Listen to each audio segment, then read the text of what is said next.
Okay, visible? हाँ भैया। Yes भैया।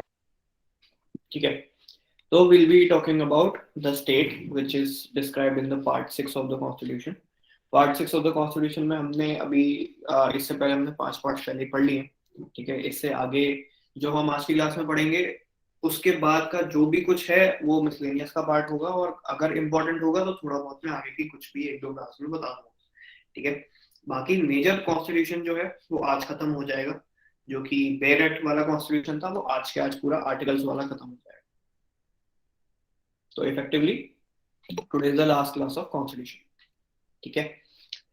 तो we'll also have that quiz जो कि हमारा शेड्यूल है, ठीक है। तो हम पढ़ते हैं गवर्नर के बारे में। गवर्नर को आप जैसे ही देखोगे, जो भी चीजें मैं आगे बताऊंगा, whatever things I will be telling in this particular class about the governor, most of them will be common as the, कौन सी पोजीशन एक और पढ़ी हमने गवर्नर जैसी? प्रेसिडेंट। वो कौन होता है? वो डी जोर हेड होता है किसका? ये तो स्टेट का है। वो किसका डी जोर हेड है? सेंटर। वो सेंटर में, ठीक है। ये भी नॉमिनल हेड है, केवल नाम के लिए, लेकिन असली सरकार कौन चलाता है स्टेट में? सीएम, ठीक है। हमको बस एक चीज, हाँ, तो हमको एक चीज याद रखनी है कि आर्टिकल 155 में दिया हुआ है क्या? अपॉइंटमेंट ऑफ गवर्नर, ठीक है। अब गवर्नर की क्वालिफिकेशन क्या होती है? क्वालिफिकेशन इसकी ये रहती है कि a governor shall be a citizen of India, ये तो हमको पता ही है, over 35 years of age, not a MLA और MP, and should not hold any office of profit. Common sense वाली 4 क्वालिफिकेशंस हैं जो कि हमको पढ़ते ही समझ में आ जाएगी, ठीक है। एमएलए एमपी हुआ तो ऑब्वियसली बायसनेस आ जाएगी किसी तरीके की, इसलिए this is particular given. Tenure होता है 5 इयर्स का। प्रेसिडेंट का कितने साल का टेन्योर होता है?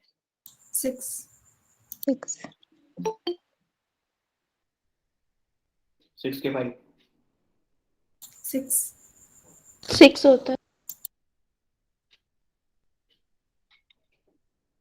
किसी को डाउटफुल लग रहा है? 6 इयर्स या 5 इयर्स? प्रेसिडेंट का पूछ रहा हूँ मैं, प्रेसिडेंट ऑफ इंडिया। 5 इयर्स भैया। 5 भैया। 5 होता है ना। जबरदस्ती सरकार 5 साल चल रही, प्रेसिडेंट 1 साल एक्स्ट्रा क्यों बैठे? बड़े कॉन्फिडेंस से 6 बोल रहे हो तुम लोग भी। जितना होता है प्रेसिडेंट का उतना ही किसका होगा? गवर्नर का। गवर्नर को अपॉइंट कौन करता है? अपॉइंटमेंट, रिमूवल, रेजिग्नेशन कौन करेगा? President of the country. क्योंकि तुम एक ये पोजीशन, इसको ऐसे समझ सकते हो, अगर मैं इसको ऐसे समझाऊं कि ये प्रेसिडेंट है, ये कहाँ बैठा है? ऊपर वाले माले पे। जो किसको देख रहा है? प्राइम मिनिस्टर एंड उसके सारे मिनिस्टर वगैरह साथ, जो भी जैसे भी ऊपर वाला है। अब स्टेट के लेवल पे इसको अपना एक असिस्टेंट चाहिए जो कि मुझे यहाँ की सारी खबर देता है। तो एक बंदा यहाँ भी इसको बिठाना पड़ेगा जो कि सीएम को देखेगा, लेजिस्लेटर को बड़ी इसको सबको देखेगा। तो यहाँ पर इसने किसको बिठा दिया? गवर्नर। अब अपना असिस्टेंट वो खुद ही अपॉइंट करेगा ना, उसको रिमूव भी खुद ही करेगा। रेजिग्नेशन अगर इसको देना होगा तो वो सीएम को थोड़ी देगा, सीजीआई को थोड़ी देगा, उसने थोड़ी अपॉइंट किया। रेजिग्नेशन किसको देगा? किसको देगा? ठीक है, बात समझ में आ रही है?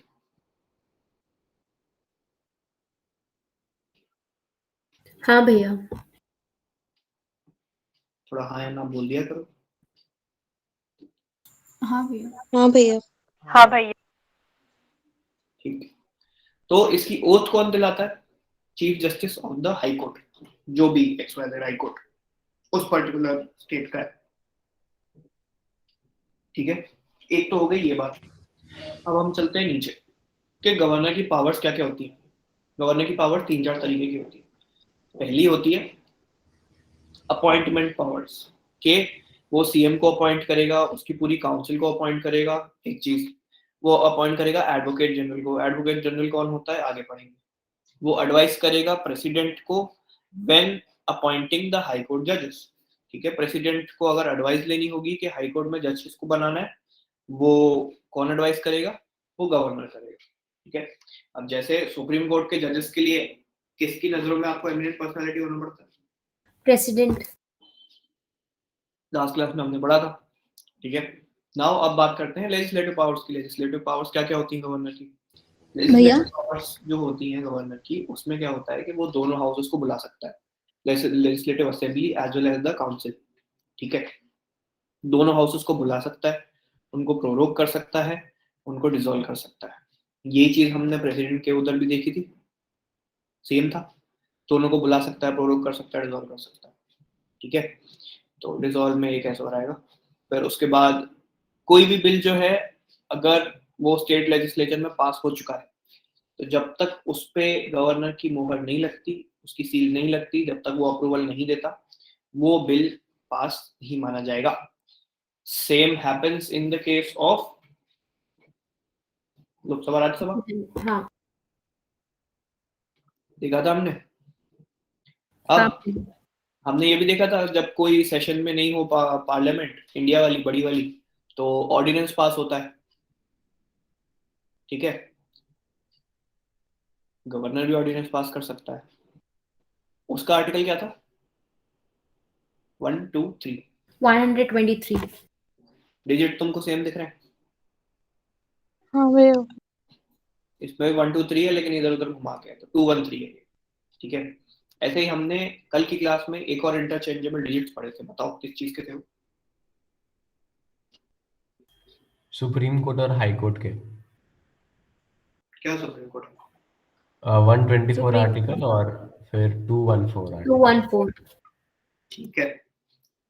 तो यहाँ तक तुमको लेजिस्लेटिव पावर तक सब कुछ समझ में आ रहा है? जी भैया। जी वीटो भैया। पावर में जैसे कि प्रेसिडेंट यूज नहीं कर सकता, मतलब जैसे कि पहली बात तो कि प्रेसिडेंट के पास पहली चीज क्या होती है? एब्सोल्यूट वीटो होता है, सस्पेंसिव वीटो होता है, पॉकेट वीटो होता है। सेम वीटो पावर दी गई गवर्नर को in case of state legislature. Now he can send the bill to the president for his approval. ये एक एडिशनल पावर दे दी कि भैया अगर तुम बिल्कुल पका गए हो, बिल देख के तुम्हारा कुछ समझ में नहीं आ रहा है, तुम प्रेसिडेंट के पास भेज दो, वो बता देगा, ठीक है। एक ही एडिशनल इसको पावर दे दी कि प्रेसिडेंट को भेज दो, वो बता देगा तुमको अगर कहीं कंफ्यूजन होगा, ठीक है। तो असिस्टेंट का जब वो मेन मास्टर होगा, वो बता देगा कि भाई क्या दिक्कत है, ठीक है। Discretionary powers become a lot important when we talk about governor. तो सबसे पहले डिस्क्रिशनरी पावर क्या होती है उसके पास? ये होता है कि आर्टिकल 333 के अंदर governor can nominate one Anglo Indian to the legislative assembly. ये एंग्लो इंडियन लेजिस्लेटिव असेंबली में जाता है।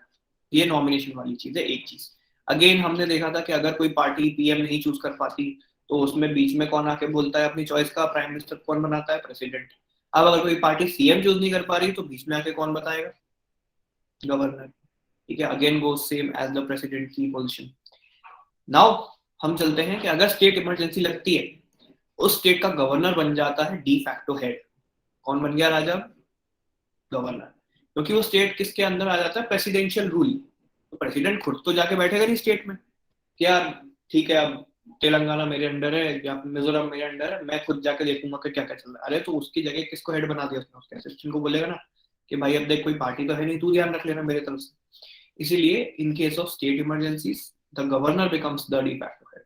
स्टेट इमरजेंसी लगानी है कि नहीं लगानी है, ये कौन सजेस्ट करता है? प्रेसिडेंट को, गवर्नर। गवर्नर।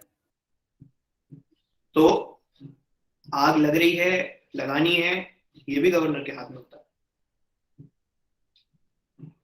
ठीक है।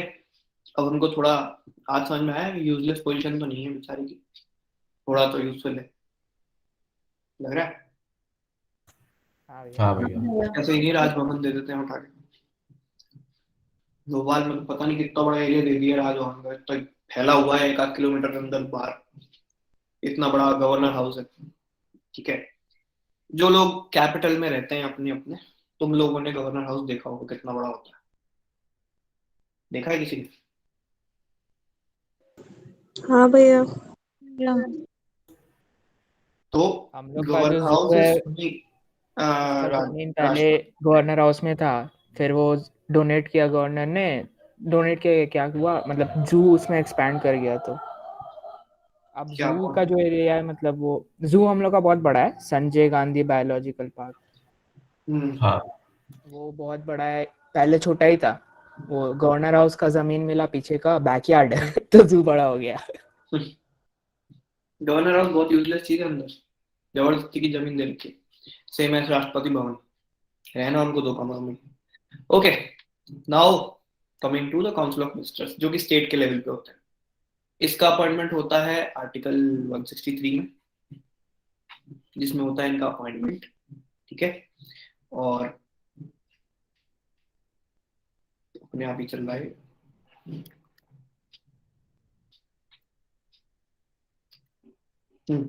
तो 163 में होता है इनका अपॉइंटमेंट।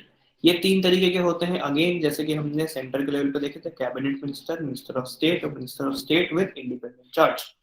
सेम वही चल रहा है जैसा कि सेंटर के लेवल पे चल रहा था। अब सेंटर वाले कलेक्टिवली रिस्पॉन्सिबल किसको थे? लोकसभा को। तो जब भी तुम्हें कहीं भी लेजिस्लेटिव असेंबली लिखा दिखे ना, इसको लोकसभा मान लिया करो, ऑलमोस्ट वही काम है इसका, ठीक है।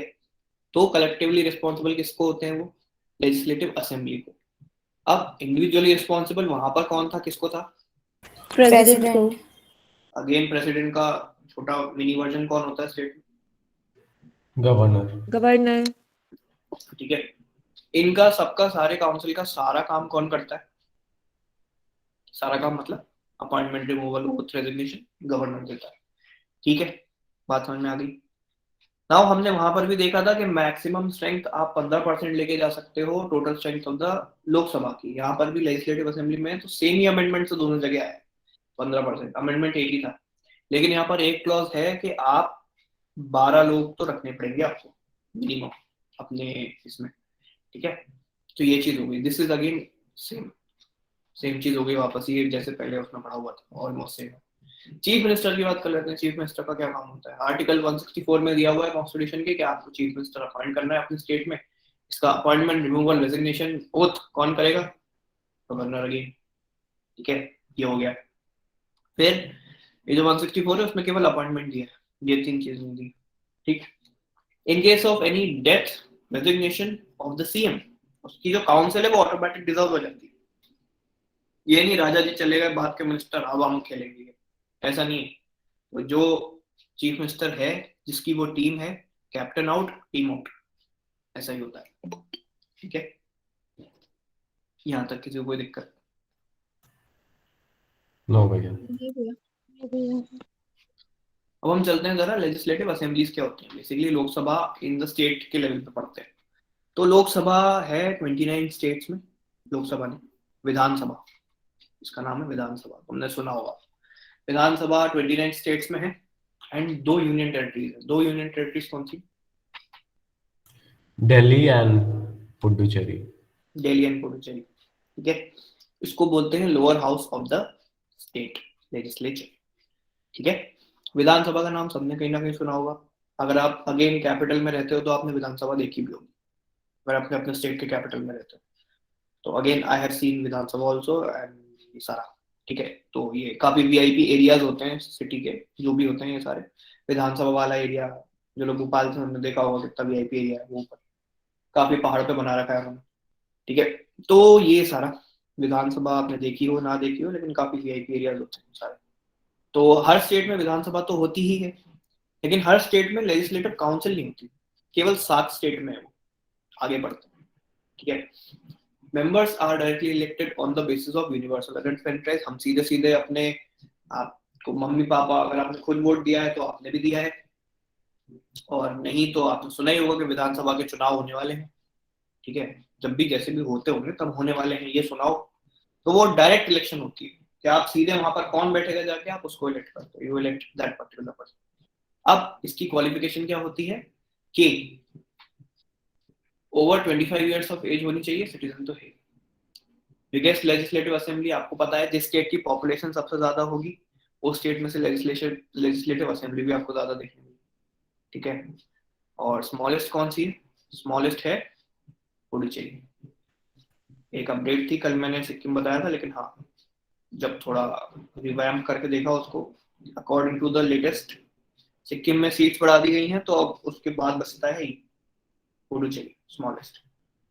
तो 33 मेंबर्स के साथ Puducherry is the smallest legislative assembly of the country very important fact, 1 या 2 नंबर का क्वेश्चन दोनों बन सकता है। और लार्जेस्ट कौन सा हो गया? कॉमन सेंस लगाना है तुम्हारे हिसाब से। अगर मैं ऑप्शन में तुमको 2 चीजें दूं, यूपी और पौंडीचेरी, तो तुम्हें, अगर तुम जरा सी भी तुम्हें ज्योग्राफी का अंदाजा है या फिर तुमने थोड़े बहुत भी फैक्ट पढ़े हैं, किसकी पॉपुलेशन सबसे ज्यादा होगी, किसकी सबसे कम होगी, तुम्हें पता है, कॉमन सेंस से पता ही। यूपी की सबसे ज्यादा है, जहाँ पॉपुलेशन ज्यादा वहां पर रिप्रेजेंटेशन ज्यादा चाहिए, इसलिए 404 लोग आते हैं, ठीक है। एंड ये बिगेस्ट है, मतलब 404 लोग आ सकते हैं। फिर पुडुचेरी में 33 मेंबर्स हैं, ठीक है, क्योंकि वहां पर ही है। अब इसकी मैक्सिमम स्ट्रेंथ, एक लेजिस्लेटिव असेंबली एक पर्टिकुलर स्टेट से 500 लोग आप ला सकते हो, ठीक है, और मिनिमम स्ट्रेंथ है आप 60 ला सकते हो, ठीक। मिनिमम स्ट्रेंथ गोवा, सिक्किम और अरुणाचल प्रदेश के लिए कम करके कर दी गई थी 30, इनकी तो 60 भी नहीं हो पा रहे इसलिए, ठीक है। पुडुचेरी इसमें इसलिए नहीं लिखा क्योंकि वो स्टेट नहीं। स्टेट्स की अगर मैं बात करूं तो गोवा, सिक्किम और अरुणाचल प्रदेश को एक लीवे दिया गया कि तुम्हारी तरफ से 30 चल जाएंगे, बाकी तो हमें 60 चाहिए मिनिमम। ओके, मैक्सिमम हमने 500 देख लिया, तो 500 के आसपास ही हो गया ये, ऑलमोस्ट मैक्सिमम 100 और हो जाते तो बस हो जाता, 96 हो जाते, ठीक है। ये चीज हो गई। अब लेजिस्लेटिव असेंबली की ही अगर मैं बात करूं तो speaker and deputy speaker are the presiding officers. हमने लोकसभा के टाइम पे भी देखा था कि क्या हुआ, ठीक है। ये हो गया speaker and deputy speaker. Speaker and deputy speaker ये कौन होते हैं? ये होते हैं presiding officers of the legislative assembly, ठीक है। कोरम हमने देखा, कोरम हमने वहां पर देखा था, उसका भी 1/10 था, ठीक है, 1/10 of the total strength. Again that applies very same. Money bill introduce होता है on the recommendation of the governor under article 199। 199 article में the money bills introduced in the legislative assembly, ठीक है।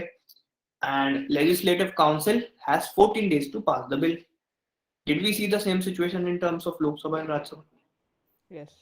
Yes. Yes.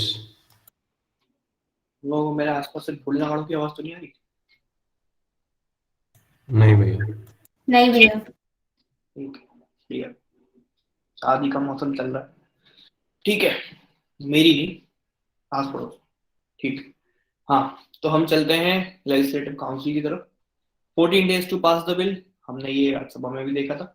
Governor can not use suspensive veto on the money, ये हमने तो president के time पे भी देखा था कि वो भी नहीं कर सकता। तो ऑलमोस्ट जो पावर्स वहां पर तुमने पढ़ी हुई है, तुम एक बार प्रेसिडेंट को तमीज से, तहजीब से पढ़ लो, गवर्नर बहुत इजी हो जाता है। तुम लोकसभा को बिल्कुल तमीज से पढ़ लो तो क्या इजी हो जाता है तुम्हारे लिए? लेजिस्लेटिव राज्यसभा। वाह, अरे लेजिस्लेटिव विधानसभा लेजिस्लेटिव असेंबली। हाँ, राज्यसभा अच्छे से पढ़ लो तो क्या इजी हो जाता है तुम्हारे लिए? Legislative council. बस उनको बस उसका एक है मेन वर्जन, एक है मिनी वर्जन, वो ही छोटा छोटा करके एक आध दो चेंज होते हैं, वो पढ़ने बस, ठीक है। अब जैसे आर्टिकल तो सेम रहेगा नहीं, ऑब्वियसली आर्टिकल तो चेंज हो गए, ठीक है। कोरम वहां भी वही है, फिर लेजिस्लेटिव काउंसिल इसके पास भी 14 दिन है, ये भी सस्पेंसिव वीटो नहीं हो। तुम्हें अलग दिख क्या रहा है? बहुत कम चीजें, ठीक है। तो ये चीज हो गई। Now the speaker again decides whether a bill is a money bill और नॉट। क्या ये हमने लोकसभा के केस में भी देखा था? जी भैया। ठीक है। अब member of the legislative assembly, इनको हम प्यार से क्या बोलते हैं? एमएलए। एमएलए एमएलए एमएलए सुना है एमएलए? हाँ भैया। हाँ भैया। नायक जी। एमएलए के डिस्क्वालिफिकेशंस पढ़ लो कि डिस्क्वालिफिकेशंस होती कैसे। कोई एमएलए बन गया उसके बाद उसको तुम निकाल कैसे सकते हो? पहली तो अगर तुम इंडियन सिटीजन ही नहीं हो तो तुम इंडिया में क्यों रिप्रेजेंट कर रहे हो? फिर अगर तुमने कहीं ऑफिस ऑफ प्रॉफिट होल्ड किया है तो भी तुम एमएलए बनने लायक नहीं हो। क्या ये लोग of paper office of profit hold करते हैं? क्या तुम्हें लगता है? नहीं भैया। अगर तुम्हारा आंसर है नहीं तो जरा आंखें खोल के देखना करते हैं। कितनी किसकी किस में पार्टनरशिप है। भाई अपने वाइफ के नाम पे ले लेते हैं यूजुअली। अपने सेकंड हाफ के नाम। हाँ, या स्पाउस के नाम पे। एमपी में व्यापम घोटाला हुआ था, किसकी बीवी के नाम से हुआ था? लालू यादव की वाइफ।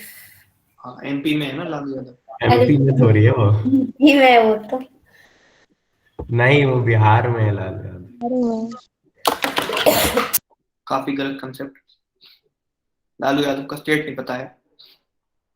लालू प्रसाद है। जनरली उनके कीथ और किन्स के नाम से ही वो लोग उनकी बेटे की शादी हुई परसों, करते हैं। तेजस्वी हाँ यादव। तेजस्वी यादव। सुना नहीं है लगता है इसने। जब तक रहेगा समोसा में आलू तब तक रहेगा बीमार में आलू। बुढ़बा है।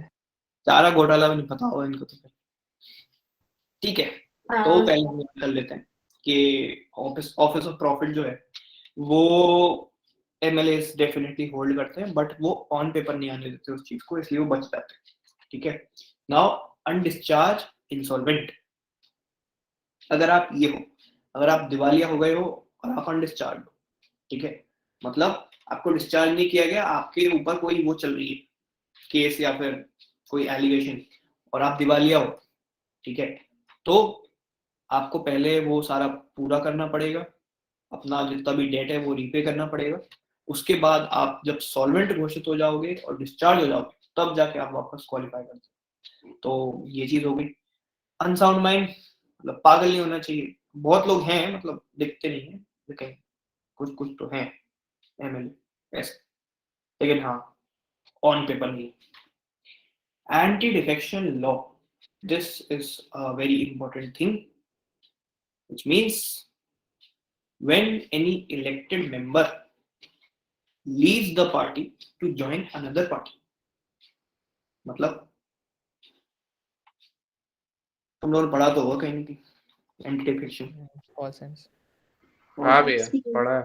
हाँ, this was the very first amendment जिसमें 100% मेजोरिटी मिली जहां भी इसको लेके गए, क्योंकि कोई भी पार्टी वाला नहीं चाहता था कि ये बिल पास ना हो पाए, क्योंकि इसमें क्या बोला था, क्रॉसिंग द फ्लोर बोलते हैं उसको।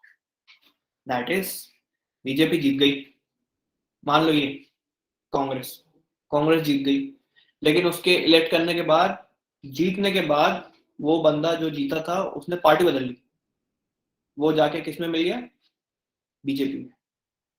जीतने के बाद इलेक्टेड मेंबर लिखा है, था वो जीतने के टाइम पे कांग्रेस का मेंबर, लेकिन वो पार्टी बदल के कहां चला गया, बीजेपी में, जीतने के बाद। इफेक्टिवली जो सीट कांग्रेस की थी वो किसकी होगी, बीजेपी। बीजेपी की। तो अगर एक ने करा, दो ने करा, तीन ने करा, चार ने करा, 40 ने कर लिया तो सरकार ही पलट गई। समझ रहे हो? हाँ भैया। तो ये उसका मेन फंडा था कि anti defection, you can not cross the floor after winning. ठीक है, जो एमएलए खरीदे जाते हैं, एमपी खरीदे जाते हैं, वो पार्टी में थोड़ी मिलाए जाते हैं, उनसे वोट करवाया जाता है। ठीक है, तो पहले तो खरीदे ही जाते थे, पहले भी खरीदे जाते थे, वो डिफेक्ट होके आते थे। डिफेक्ट मतलब यहाँ से इधर फ्लोर पे जाने का पैसा मिलता था कि लो भैया 50 करोड़ तुम्हारे ऊपर, 50 करोड़ तो रखो ही रखो, तुम्हारे ऊपर के सारे केसेस भी हम रिजॉल्व करवा देंगे, सारे डिस्ट्रिक्ट कोर्ट, हाई कोर्ट में से, लेकिन बस एक काम करो कि कांग्रेस छोड़ के बीजेपी में आ जाओ या बीजेपी छोड़ के कांग्रेस में आ जाओ। ये पहले होता था। इसी के खिलाफ 1985 में 52nd अमेंडमेंट आया, जिसने कॉन्स्टिट्यूशन में ऐड करा 10th schedule, which is against anti-defection, which is against defection, and it is called the anti-defection law. समझ गए? समझ गए? जी ये तो भैया। अभी हाँ होता भैया है। एकदम। हाँ भैया। कोई कुछ बोल रहा? बोला भैया अभी भी तो ये होता है ना, जीतने के बाद पार्टी बदल लेते हैं एमएलए। जीतने के बाद नहीं बदलते भाई, अच्छा। जीतने के बाद इलेक्शन के पहले बदल सकते हैं, जब अगली इलेक्शन आने वाली है। वेस्ट बंगाल में हुआ था। ज्योतिरादित्य सिंधिया हाँ, सबसे बड़ा एग्जाम्पल। कितने साल से कांग्रेस में था, बीजेपी में पूरा बैठा। फैमिली ही था उसका। वो क्या, उसकी 2 जनरेशंस कांग्रेस में थी। एविएशन मिनिस्टर बन गए। वो आधी कांग्रेस है, आधी बीजेपी, उनकी दोनों तरफ से पार्टी बनेगी, हम दोनों तरफ से पेड़ा खाएंगे। बुआ जी उसमें बीजेपी। आधो को ने क्या है, सिंधिया है ना, सिंधिया, इंडिया। ये उन्होंने ये डिवाइड कर रखा है। देखो, कांग्रेस वाले एमपी पकड़ो, बीजेपी वाले क्या पकड़ो, राजस्थान। एमएलए। राजस्थान। हाँ, इनकी बुआ है ना वसुंधरा वसुंधरा। राजे की थी, उसी की थी ना। हाँ भैया, माधोपुर, सवाई माधोपुर सीट से थी।